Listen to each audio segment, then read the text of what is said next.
I know there are a lot of food reviews out there, so I'm not here to give you the rundown on each individual dish at the Epcot Festival of the Arts. Just some of my absolute favorites from this year, as well as some of the best beers around the world showcased, so sit back, relax, and get ready to get hungry. We started off the day with something I had never tried before this trip, and I'm glad I did. At the La Crêperie de Paris, the house-made hazelnut and chocolate spread crepe. It was soft and chewy, covered with chocolatey goodness that made for a great snack while waiting in line for ratatouille.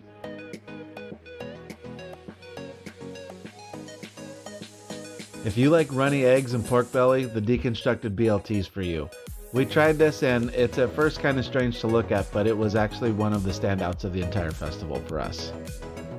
Over in the China Pavilion, we really did some damage. We stopped and got the General Tso's chicken shumai, the dragon fruit lager, and the sushi donut. The sushi donut was absolutely the best item that we had at the entire festival.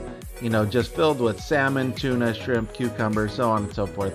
I've never seen one of these before, but it was just so fresh and delicious. Definitely a highly recommended item.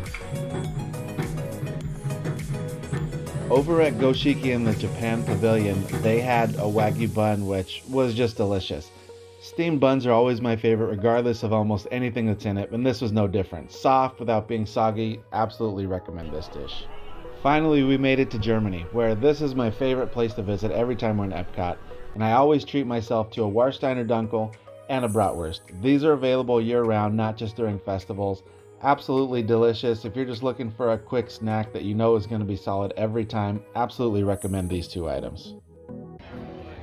The next couple stops, we had a few beers, including in the Italian Pavilion.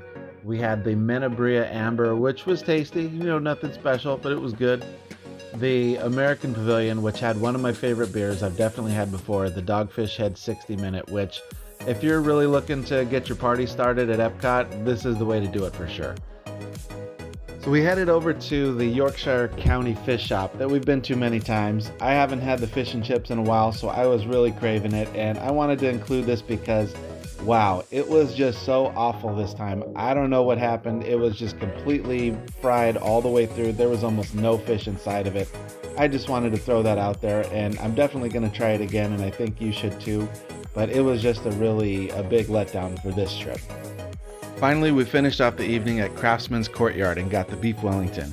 It was practically as good as getting it at any restaurant, and for about $8 you really can't go wrong. The steak was cooked perfectly and the croissant was soft and delicious. This booth does usually have a pretty long line, but we found that during Luminous it was practically empty.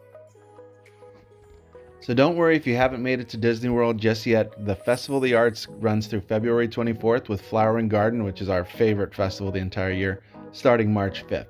So until next time, this has been 1313 Travels.